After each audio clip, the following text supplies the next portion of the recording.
MTQ2 हम जो start करने जा रहे हैं, बेसिकली ये हम स्टैंडर्ड कोस्टिंग MTQ स्टार्ट कर रहे हैं। ठीक है। आप लोगों ने ये कहते हैं, ये नहीं समझना कि MTQ2 ये स्टैंडर्ड कोस्टिंग का है। ठीक है। बेसिकली एग्जाम से निकाले गए MTQs हैं। ठीक है। और ये किसी एक एग्जाम का एक MTQ2 है सिंपल, जो स्टैंडर्ड कोस्टिंग से रिलेटेड है, जो मैं करवाने लगा हूँ। ठीक है। तो समझते हैं इसको, MTQ को समझते हैं, MTQ2 को समझते हैं। अच्छा, इसमें वो बोल क्या रहे हैं, इसमें वो बोल क्या रहे हैं।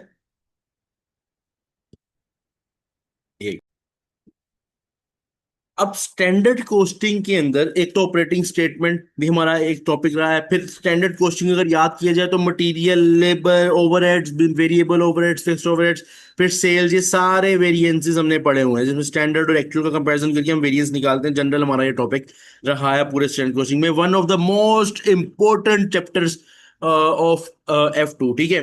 तो अब हमें इसके MTQs देखने हैं। ठीक है। इसका एक MTQ हम देख रहे हैं जिसका नाम है स्निफ कंपनी। तो स्निफ कंपनी के बारे में वो बात कर रहा है कि Sniff company manufacture single product AB12। Standard cost उसने बताया, ये सारे के सारे स्टैंडर्ड बना के दिए हुए हैं। अब जरा गौर से देखना, क्योंकि ये थोड़ा टेक्निकल है, ये थोड़ा टेक्निकल है, मैं पहले बता रहा हूँ। ठीक है।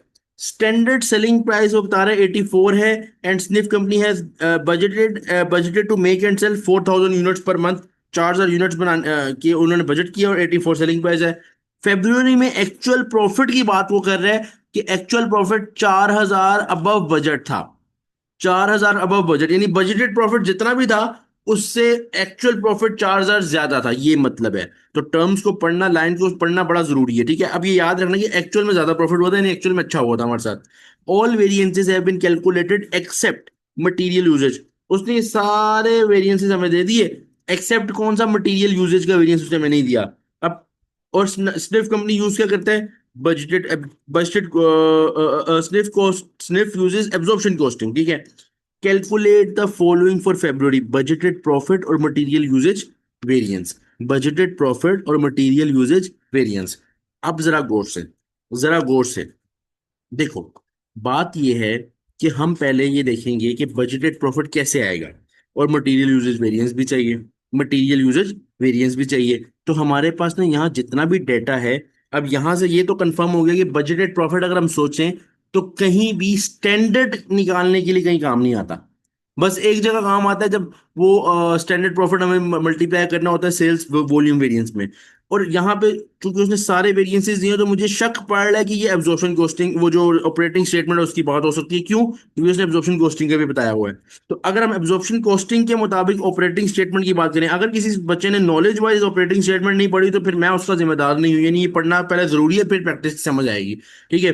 तो आपकी ऑपरेटिंग स्टेटमेंट जो एब्जॉर्प्शन कॉस्टिंग की स्टार्ट होती है ना, वो स्टार्ट ही बजटेड प्रॉफिट से होती है। इसका मतलब हमें यही बजटेड प्रॉफिट तो चाहिए, इसका मतलब हमें यही बजटेड प्रॉफिट तो चाहिए। ठीक है। यही बजटेड प्रॉफिट तो चाहिए। अच्छा, अब हमें जो बजटेड प्रॉफिट चाहिए, आगे देखते हैं आगे क्या सीन है। आगे वो कह रहा है कि बजटेड प्रॉफिट के बाद उसने सारी बातें लिखी हुई हैं कि सारे वेरिएंस, आपको पता है बजटेड प्रॉफिट से स्टार्ट होती है, उसके बाद सारे वेरिएंसेस आते हैं। सेल्स प्राइस वेरिएंस, फिर सेल्स वॉल्यूम वेरिएंस जो उसने दिया हुआ है, क्योंकि आपके ऑपरेटिंग स्टेटमेंट में सारे वेरिएंसेस आते हैं। फिर टोटल लेबर वेरिएंस वो भी दिया हुआ है, वेरिएबल ओवरहेड वेरिएंस भी दिया हुआ है, फिक्स्ड ओवरहेड भी दिया हुआ है। और मटेरियल में उसने जो है ना प्राइस वेरिएंस सिर्फ दिया हुआ है, क्योंकि ऑब्वियसली यूजेज वेरिएंस हमने निकालना हो, मटेरियल का यूजेज हम खुद निकालेंगे। अब ये सारे वेरिएंसेस एडजस्ट करने के बाद एंड में जाके आता है एक्चुअल प्रॉफिट। सारे वेरिएंसेस के बाद हमारे पास आता है एक्चुअल प्रॉफिट, यानी लास्ट पे एक्चुअल प्रॉफिट आता है। ठीक है। अब ये सारी स्टेटमेंट के अंदर हम वैल्यूज पुट करते हैं और देखते हैं, हमारा सवाल आता है। अब एक चीज तो हमें चाहिए बजटेड प्रॉफिट, एक चीज तो हमें चाहिए बजटेड प्रॉफिट। अब यहाँ हम देखते हैं कि कहीं पे हमें कोई डाटा मिला हो, कोई हम कोई प्रॉफिट और चीज निकाल सकें। तो बजट है, एक्चुअल प्रॉफिट ये है, ऑल वेरिएंसेस ये हम निकाले हैं। ठीक है। तो लेट्स स्टार्ट, सबसे पहले हम निकाल लेते हैं। हाँ, हमें ये पता है कि जो बजटेड प्रॉफिट और एक्चुअल प्रॉफिट का डिफरेंस है वो है 4000। ऐसे ही जो डिफरेंस है 4000, यानी एक्चुअल प्रॉफिट बजटेड प्रॉफिट से 4000 ज्यादा है। ये डिफरेंस की बात हो रही है सिर्फ, जरा गौर से। हम डेटा में जाते हैं और देखते हैं कि कहीं से हमें एक्चुअल या बजटेड प्रॉफिट या मटेरियल यूजेज का कोई सुराग तो मिले, कोई पॉइंट तो मिले। तो हम सवाल में जाके अगर देखें तो हमें उसने ना सवाल में स्टैंडर्ड सेलिंग प्राइस दिया 84। अच्छा, स्टैंडर्ड सेलिंग प्राइस और बजटेड सेलिंग प्राइस बात तो एक ही है, क्योंकि स्टैंडर्ड और बजट, ये जरा गौर से समझना, स्टैंडर्ड और बजट ये जो पर यूनिट में तो सेम ही होते हैं। पर यूनिट में ये स्टैंडर्ड और बजट तो सेम होते हैं। जैसे अब ये स्टैंडर्ड सेलिंग प्राइस एक यूनिट की पर यूनिट की है ना, तो ये सेम है। स्टैंडर्ड और बजट पर यूनिट में सेम होते हैं। तो स्टैंडर्ड सेलिंग प्राइस का मतलब बजटेड सेलिंग प्राइस उसने दी है 84, और यहाँ पे स्टैंडर्ड कॉस्ट के मुताबिक सारे खर्चे मिला के उसने बोला है 61 का खर्चा है। ठीक है, और मैं बता दूं स्टैंडर्ड और बजट पर यूनिट में सेम होते हैं। ये बात अगर आपको याद रहेगी तो समझ लो ये एमटीक्यू आपके लिए ऐसे होगा, और आने वाले स्टैंडर्ड कॉस्टिंग के एमटीक्यू भी आसान होंगे। एक बात याद रखना, स्टैंडर्ड और बजट में दोबारा बता रहा हूँ पर यूनिट में सेम होते हैं। अच्छा, फिर इनमें डिफरेंस क्या है? डिफरेंस ये है कि जो स्टैंडर्ड का जो पर यूनिट होता है ना, अगर उसको स्टैंडर्ड या बजट पर यूनिट बात एक ही है। बस फर्क ये है कि अब अगर आपने इसको टोटल में जाना है ना, तो अगर आप budgeted per unit, budgeted hours per unit, budgeted cost per unit, standard cost per unit जो कि सेम है, अगर मल्टीप्लाई कर दो एक्चुअल एक्टिविटी से, इस पूरी फिगर को अगर मल्टीप्लाई कर दो एक्चुअल एक्टिविटी से, तो आपके पास आ जाएगा टोटल स्टैंडर्ड। लेकिन अगर आप इसी को मल्टीप्लाई कर दो बजटेड एक्टिविटी से, तो आपके पास आ जाएगा टोटल बजट। यानी थोड़ा मैं इसको ना समझाता हूँ, मुझे पता है कि स्टूडेंट्स को ना कंफ्यूजन है इस बात पे, तो मैं थोड़ा पहले समझा दूं। ऐसे फिर मसला हो जाएगा। ऐसे मसला हो जाएगा, एक मरतबा समझाऊंगा, हमेशा याद रहेगा। फॉर एग्जाम्पल, तुम्हारी ना बजटेड कॉस्ट थी 1 लाख। तुमने बजट अभी बनाया है कि तुम 1 लाख रुपए लगाओगे, और उसके मुताबिक तुम यूनिट्स बनाओगे।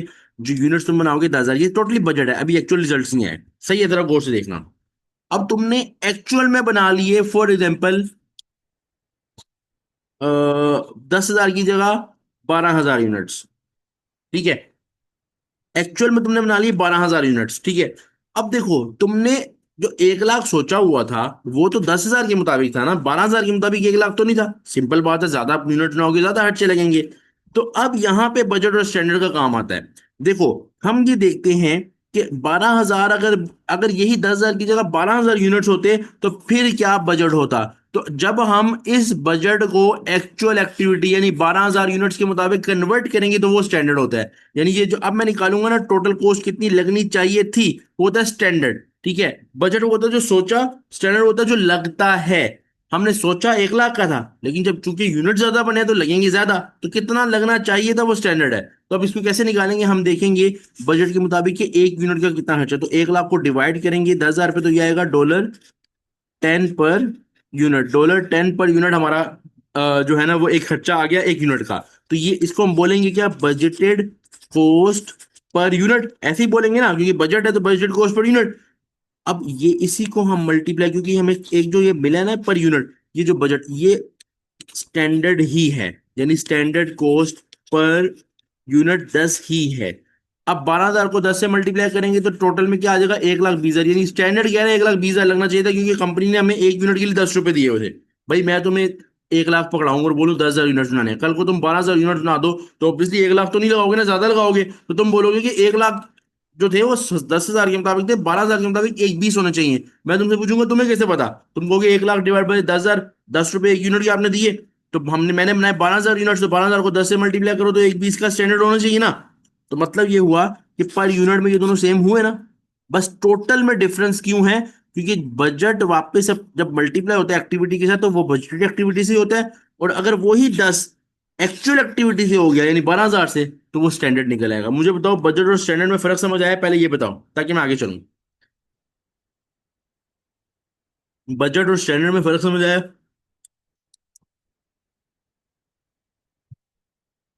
अब मेरा आप लोगों से क्वेश्चन है, बजट और स्टैंडर्ड पर यूनिट में सेम होता है या डिफरेंट होता है? अच्छा, मानिए मैं आपको बता देता हूँ सिंपल, आपने ये समझना है कि पर यूनिट में सेम होता है। और चूंकि जब हम वापस मल्टीप्लाई करते हैं एक्टिविटी के साथ, तो अगर हम बजटेड एक्टिविटी से कर देंगे तो वापस बजट आ जाएगा, क्योंकि 10 को 10,000 से करूंगा वापस बजट आ जाएगा।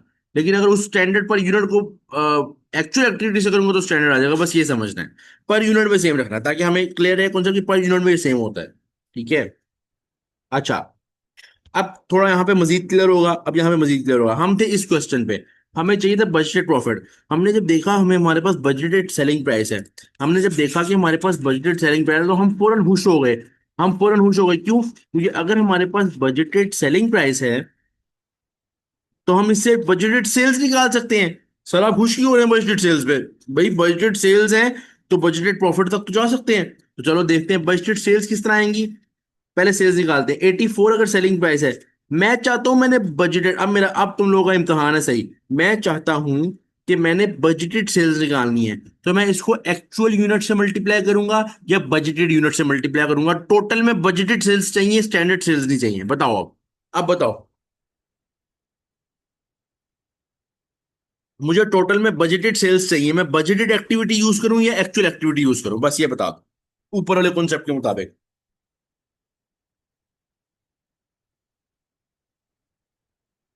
सब बताओ, सब स्टूडेंट, एक रिप्लाई आया है बस मुझे। दो रिप्लाई है, तीन रिप्लाई है, सब ने रिप्लाई करने हैं बेटा। 12 13 स्टूडेंट्स बैठे हुए हैं, सब रिप्लाई करेंगे तो आगे चलूंगा मैं। बजटेड से करेंगे, गुड गुड। यानी मुझे बजटेड यूनिट्स दिए, तो अगली लाइन में क्या बोल रहा है? Sniff had budgeted to make 4000 units and sell. Budgeted to make and sell 4000 units, तो बजटेड दे दिए ना। तो 4000 को 84 से मल्टीप्लाई करो जरा। 4000 मल्टीप्लाई 84 करो जरा। ये आ रहा है 3,36,000। 3,36,000 की सेल आ गई और बजटेड सेल आई है। मैं बड़ा खुश हो गया क्योंकि बजटेड सेल में किसी तरह बजटेड कॉस्ट मल्टीप्लाई हो जाए, माइनस हो जाए। बजटेड सेल में से किसी तरह बजटेड कॉस्ट माइनस हो जाए ताकि मुझे बजटेड प्रॉफिट मिल जाए, जिसके लिए मैं पूरी स्टेटमेंट में रो रहा हूं। ठीक है। अब मेरे पास अगर तुम देखो तो पर यूनिट में भी तो मेरे पास कॉस्ट गिवन है बजटेड। ये देखो 61, 61 के बारे में ऊपर बोल रहा है स्टैंडर्ड कॉस्टिंग में आपको ये एक प्रॉपर कॉस्ट, स्टैंडर्ड कॉस्ट मिल गई है। तो स्टैंडर्ड कॉस्ट पर यूनिट में बजटेड कॉस्ट और स्टैंडर्ड कॉस्ट पर यूनिट में सेम है, तो ये 61 ही होगी। और मुझे बताओ अगर मैं टोटल बजटेड कॉस्ट चाहता हूं तो कौन सी एक्टिविटी से मल्टीप्लाई करूंगा? बजटेड या एक्चुअल? टोटल बजटेड कॉस्ट चाहिए, बताओ। बताओ भाई कौन सी एक्टिविटी से मल्टीप्लाई करूंगा कि टोटल में बजटेड कॉस्ट आए?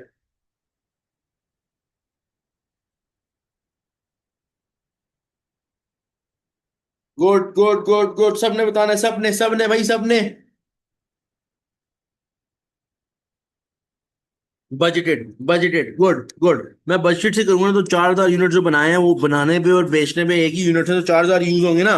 4000 यूज होंगे तो 4000 इंटू 61, या 244,000, 244,000। तो मेरे पास इजीली बजटेड प्रॉफिट आ गया ना भाई। मेरे पास इजीली बजटेड प्रॉफिट आया कि नहीं आया? 92,000 का, 92,000 का बजटेड प्रॉफिट आ गया आंसर। बताओ क्लियर है 92,000 कैसे आया? क्लियर है 92,000 कैसे आया? क्लियर है?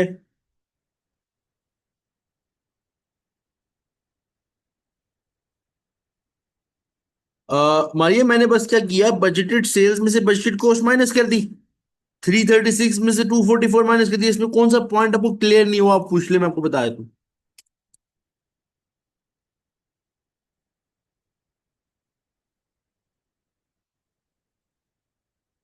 किसी को अगर कोई पॉइंट में इशू है तो पूछ ले फौरन।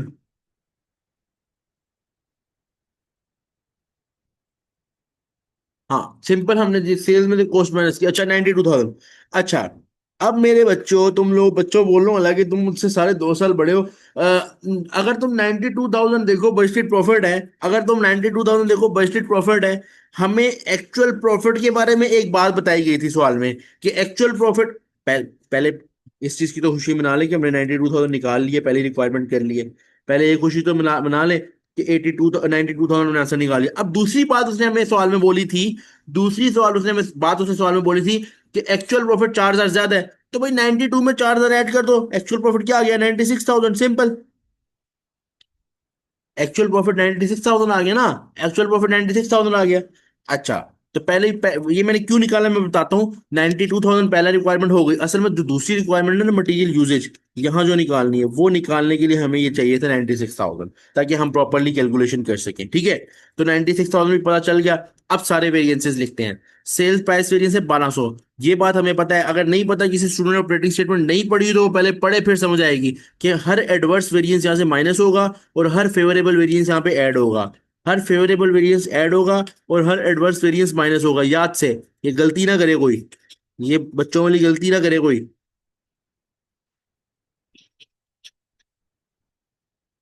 मटेरियल प्राइस कितना है? 1200 फेवरेबल। अच्छा अब मुझे ये मटेरियल यूजेज निकालनी, तो सिंपल निकाल लेंगे ना, सारा कुछ तो आगे मटेरियल यूजेज निकालनी है। अगर किसी स्टूडेंट को सबसे पहले हम सारा यहाँ से लेके मैं यहाँ तक कैलकुलेट कर रहा हूँ, यहाँ से लेके यहाँ तक कैलकुलेट कर रहा हूँ। तो 92,000 minus 1200 plus 1150 minus 2100 plus 1000 plus 2900 plus 1200। यहां तक मेरे पास आ रहा है, यहां तक मेरे पास आ रहा है आंसर, जो यहां तक 94,950। ये मेरे पास आंसर कहां तक आ रहा है, यहां तक, मटेरियल यूजेस से ऊपर तक। अब 94,950 मेरे पास आंसर आ रहा है, ठीक है, 94,950 मेरे पास आंसर आ रहा है, जबकि एक्चुअल प्रॉफिट है 96,000। मुझे यहां से यहां तक जाने, 96,000 तक जाना है।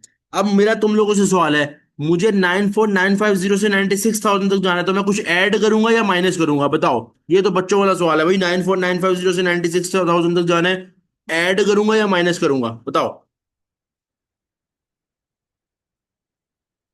ऐड करूंगा, गुड। ऐड करूंगा, सही है ना, ऐड करूंगा। तो ऐड कितना करूंगा, दोनों का डिफरेंस ले लो, 94,950 माइनस 94,950 माइनस 96,000, डिफरेंस ले लो 1,050। इसका मतलब ये जो मटेरियल यूजेज वेरिएंस है, ये भी 1,050 से फेवरेबल है, क्योंकि ऐड हुआ है ना, जो चीज ऐड हुआ है वो फेवरेबल है। अगर यहाँ कुछ माइनस हो रहा था, यानी आंसर आता 98,000 फॉर एग्जाम्पल ऊपर तक, तो फिर मैं 98 से 96 तक ऐसे आता कि 2,000 माइनस 2,000 एडवर्स बोलता। अभी 1,050 हमारा फेवरेबल आंसर आ गया, 1,050 फेवरेबल आंसर आ गया। मुझे बताओ, क्लियर है? मैं दोबारा बता देता हूँ 92 तक तो हमें समझ आ गया था, हमें ये पता है कि बजट प्रॉफिट और एक्चुअल प्रॉफिट में 4,000 का डिफरेंस है, एक्चुअल प्रॉफिट 4,000 ज्यादा है, वो 96,000 है। हमने क्या किया, सारे वेरिएंसेस यहाँ से इस पे लिखे, बस एक वेरिएंस हमारे पास नहीं था, और वो था ये यूजेज वेरिएंस। वो था ये यूजेज वेरिएंस जो मनहूस हमारे पास अवेलेबल नहीं था, जो मनहूस हमारे पास अवेलेबल नहीं था, और जो हमें निकालना था। अब इसको निकालने के लिए, इस मटेरियल यूजेज को निकालने के लिए, हमने ये किया, सारे वेरिएंसेस पहले एक एक करके कैलकुलेट किए। किस तरह, मतलब कि ऐड किए, 92,000 में 1200 माइनस किया, फिर 1,150 ऐड किया, फिर 2100 माइनस 1000 ऐड, फिर 2900 ऐड, फिर 1200 ऐड। जब हम यहां तक पहुंचे, यानी मटेरियल यूजेज से ऊपर तक, तो हमारा आंसर आया 94,950। अब इस 94,950 यहां तक आया, लेकिन हमारा एक्चुअल प्रॉफिट तो 96,000 था ना, हमें तो 96,000 तक पहुंचना है। तो 94,950 से 96,000 तक पहुंचने के लिए कुछ ऐड ही करना पड़ेगा ना, उसमें कुछ ऐड ही करना पड़ेगा। कितना ऐड करना पड़ेगा, 1,050। 1,050 ऐड करना पड़ेगा, 1,050 ऐड करना पड़ेगा। जब हमने ऐड किया तो हम गए एक्चुअल प्रॉफिट की तरफ, हम गए एक्चुअल प्रॉफिट की 96,000। इस तरह हमें साबित हुआ। ये बेसिकली 94,950 यहाँ लिखना मकसद नहीं था, यहाँ बस समझाना ये मकसद था कि वहां तक 94,950 हो गया। अब आगे 96,000 तक कैसे जाएंगे, अगर 1,050 ऐड करेंगे तभी जा सकते हैं, और कोई हल नहीं है, ठीक है। अच्छा, हमारी आपने पूछा फॉर्मूला क्यों नहीं यूज किया, किसके लिए फॉर्मूला यूज नहीं किया, मटेरियल यूजेज के लिए। मटेरियल यूजेज के लिए फॉर्मूला यूज नहीं किया, ये पूछा आपने। अच्छा, सबसे बड़ी रीजन मटेरियल यूजेज के लिए फॉर्मूला यूज नहीं किया, क्योंकि यहाँ पे हमारे पास एक्चुअल एक्टिविटी नहीं गिवन। हमें एक्चुअल यूनिट्स चाहिए थे, जिसको हम मल्टीप्लाई करते। मैं बताता हूँ, हमारा फॉर्मूला यूजेज का है एक्चुअल यूनिट्स, जो कि सवाल में है नहीं। मल्टीप्लाई, मल्टीप्लाई जितने भी केजी लग रहे हैं वो हमारे पास अवेलेबल है मटेरियल के स्टैंडर्ड में, कि 25 केजी, ठीक है। अब एक्चुअल यूनिट्स गिवन नहीं थे, पहली भी चीज, मल्टीप्लाई 25 किससे करते हैं, ये बात, ठीक है। उसके बाद जब एक्चुअल केजीज यूज्ड, ये भी कहाँ गिवन है, ये भी नहीं गिवन, तो कुछ था ही नहीं डेटा में, तो मैं इसलिए फॉर्मूला नहीं यूज किया। और चूंकि जब मैंने ये स्टेटमेंट पढ़ी, जब मैं पहले सॉल्व कर रहा हूँ, तो मेरे जेहन में आएगा, अच्छा मटेरियल यूसेज निकालना है, एक हल तो प्रॉपर फॉर्मूला है, और अगर वो नहीं है फिर ऑपरेटिंग स्टेटमेंट हल है, और वो ऑपरेटिंग स्टेटमेंट हम कह रहे हैं, तो साथ ही मेरे जेहन में आया कि वहीं से होगा। सही है, गुड हो गया, गुड हो गया। अब task number two, task number two में वो तुमको बोल रहा है, टास्क नंबर टू में वो तुमको बोल रहा है, which two of the following could explain the sales price variance for February. वो कह रहा है कि फेब्रुवरी के लिए सेल्स प्राइस वेरिएंस के में से कौन सी ऐसी चार में दो रीजंस हैं जो इसको एक्सप्लेन कर सकती हैं। पहले तो हम फेब्रुवरी की सेल्स प्राइस वेरिएंस निकालें, देखें तो सही था क्या। अगर सेल्स प्राइस वेरिएंस देखें तो वो था एडवर्स। सेल्स प्राइस वेरिएंस अगर वो देखे तो वो था एडवर्स। एडवर्स का मतलब है कि हालात अच्छे नहीं थे प्राइस के, हमने प्राइस सही नहीं लगाई, ठीक है। तो हम ये चीज लिख लेते हैं कि पहली बात तो हमने लिखी, क्योंकि हमारा फैसला फेवरेबल एडवर्स पर मुख्तलिफ होगा ना। तो पहले हमें ये देखना है कि फरवरी में एडवर्स था या फेवरेबल था, तो एडवर्स था। अब इसके मुताबिक पहला point, bulk discount given to customer. Bulk discount given to customer बिल्कुल सही ऑप्शन है। जब तुम बल्क डिस्काउंट दोगे 10 रुपए की चीज, तुमने अगर 8 रुपए में दिया है तो प्राइस नीचे आई ना। अब किसी स्टूडेंट के जहन में ये ना है कि बल्क डिस्काउंट दिया, कस्टमर भी तो बड़ा है। भाई जब कस्टमर बड़ा है तो उससे सेल्स वॉल्यूम वेरिएंस फेवरेबल आएगा ना। सेल्स प्राइस का ताल्लुक वॉल्यूम से नहीं है, सेल्स प्राइस का ताल्लुक है जो प्राइस सेट की थी उससे क्या क्या हिसाब किताब है, बस। बस ये हिसाब किताब, बस ये देखना है। ठीक है, यानी कि सेल्स प्राइस का डायरेक्ट ताल्लुक इस चीज से है कि प्राइस ऊपर नीचे अगर हुई है, अगर स्टैंडर्ड से नीचे प्राइस सेट कर दी है, मतलब उस पे बेचा एक्चुअल में तो एडवर्स है, ज्यादा में बेचा तो फेवरेबल है। अब कस्टमर ज्यादा कम, वो वॉल्यूम वेरिएंस की गेम है।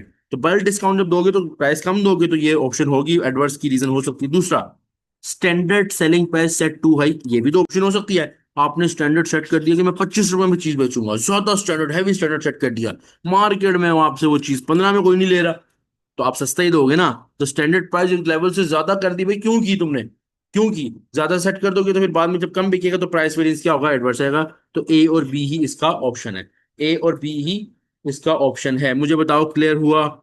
ये क्लियर हुआ ए और बी कैसे है? एक दफा यस लिख दिया करो, देखो एक दफा यस लिख दो, अगर हाथ इस्तेमाल कर लोगे तो अच्छा फायदा होगा एग्जाम में तुम लोगों को। ठीक है,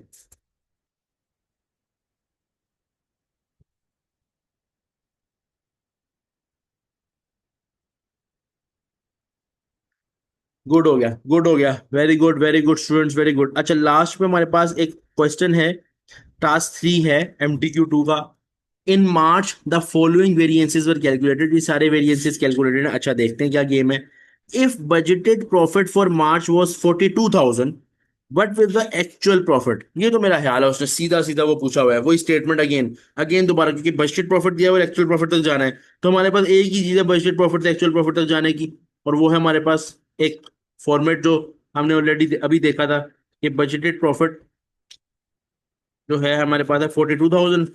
बस अब इसको मैं लिख नहीं रहा, सिंपल समझ लो कि जो एडवर्स वेरिएंस उनको माइनस करते जाओ, फेवरेबल को ऐड कर दो। यानी मैं बोलूंगा जरा देखना, 42,000 बजट यहाँ से स्टार्ट हुआ, -3,000 आएगा क्योंकि एडवर्स है पहले, प्लस 2600, ठीक हो गया, -290, -120, प्लस 530, -210, +2,000, -750, 42760 आंसर आ गया भाई। भाई एक दफा अगर किसी ने रिव्यू करना कर ले, लेकिन ये 42760 ही सही आंसर है।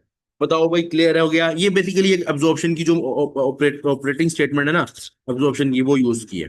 बताओ भाई, क्लियर हो गया? यहाँ तक क्लियर है? ये बहुत सिंपल था, बहुत सिंपल था। एक सवाल और भी है, एक सवाल और भी है यहाँ पे। If Sniff company has used marginal costing, the dash would be have been calculated but in a but in a different way, and the dash would not be included in the recalculation of budgeted and। अच्छा मैं बता रहा था तुम लोगों को, असल में ये बात क्या है, वैसे देखने से पता चल रहा है कि किसकी बात कर रहे हैं। कह रहे हैं अगर हम यहाँ पे अभी हम सवाल में ना उससे ऊपर बोलता हम एब्जॉर्प्शन यूज कर रहे हैं, और हम ऑपरेटिंग स्टेटमेंट एब्जॉर्प्शन की बना रहे हैं, मार्जिनल की नहीं बना रहे, याद है ना। तो अगर वो कह रहा है मार्जिनल कॉस्टिंग यूज हो, अगर वो कह रहा है मार्जिनल कॉस्टिंग यूज हो, तो the dash would have been calculated but in a different way. यानी एक ऐसा स्टैंडर्ड है, यहाँ पे अगेन पेपर में तुम्हें ड्रॉप डाउन आएगा, ऑप्शंस लिखे होंगे, वो यहाँ बता रहा है कि कोई ऐसी चीज है जो थोड़ा डिफरेंट वे में कैलकुलेट होती है। तो सिर्फ एक ही चीज है ऐसी जो कि एब्जॉर्प्शन और मार्जिनल में डिफरेंट तरीके से कैलकुलेट होती है, एक ही ऐसा वेरिएंस है, और वो है सेल्स वॉल्यूम वेरिएंस। क्योंकि सेल्स वॉल्यूम वेरिएंस जब हम निकालते हैं, ये बजटेड सेल्स यूनिट्स और एक्चुअल सेल्स यूनिट्स का जो डिफरेंस होता है, जब हम निकालते हैं इनका डिफरेंस, जो भी वेरिएंस यूनिट्स में आता है, तो मार्जिनल में हम उस डिफरेंस को मल्टीप्लाई करते हैं स्टैंडर्ड कंट्रीब्यूशन के साथ, और एब्जॉर्प्शन में उसको मल्टीप्लाई करते हैं स्टैंडर्ड प्रॉफिट पर यूनिट के साथ। ये दोनों में फर्क है। और बस पूरे दोनों स्टैंडर्ड्स में एक ही, मतलब दोनों कोस्टिंग में एक ये स्टैंडर्ड है जो मुख्तलिफ आता है, यानी कि सेम नहीं होता दोनों कोस्टिंग में। मार्जिन में सेल्स वॉल्यूम वेरिएंस जो है वो स्टैंडर्ड कंट्रीब्यूशन से मल्टीप्लाई होता है, और एब्जॉर्प्शन में स्टैंडर्ड प्रॉफिट से। तो मैं यहाँ लिखूंगा कि एक ही वेरिएंस है यहाँ पे, सेल्स वॉल्यूम वेरिएंस की अगर मार्जिन यूज करेंगे तो sales volume variance would have been calculated but in a different way, and the dash would not be included. अच्छा एक वेरिएंस ऐसा है, अगर आप लोगों ने ऑपरेटिंग स्टेटमेंट वाला लेक्चर ले लिया हुआ है तो आपको ये कॉन्सेप्ट पता होगा। मैंने बताया था वहां पे ऑपरेटिंग स्टेटमेंट में कि फिक्स्ड ओवरहेड का जो वॉल्यूम वेरिएंस है ना, फिक्स्ड ओवरहेड अगर आप थोड़ा सा रिवाइज करो तो फिक्स्ड ओवरहेड के टोटल में ना दो वेरिएंसेस हैं, एक्सपेंडिचर यानी एक्सपेंस, और वॉल्यूम। ठीक है, और इस वॉल्यूम में आगे दो हैं, कैपेसिटी और एफिशिएंसी। तो ये जो वॉल्यूम वेरिएंस है ना, ये मार्जिनल में नहीं आता। ये मार्जिनल में वॉल्यूम वेरिएंस नहीं आता। तो ये लिखा है कि फिक्स्ड ओवरहेड का volume variance would not be included in the recalculation of budgeted and actual profit. इस ऑपरेटिंग स्टेटमेंट में सिर्फ फिक्स्ड ओवरहेड का एक्सपेंडिचर वेरिएंस आता है, मार्जिनल में। एब्जॉर्प्शन में सारे आते हैं, वो टेंशन नहीं। हाँ भाई बताओ, क्लियर है यहां तक? यहां तक क्लियर है?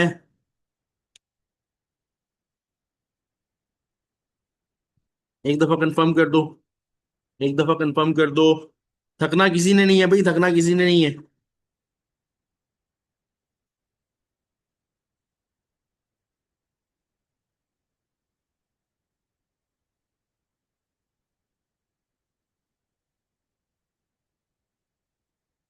अच्छा, यहाँ हमारा स्टैंडर्ड कॉस्टिंग का जो एमटीक्यू वो कंप्लीट हुआ।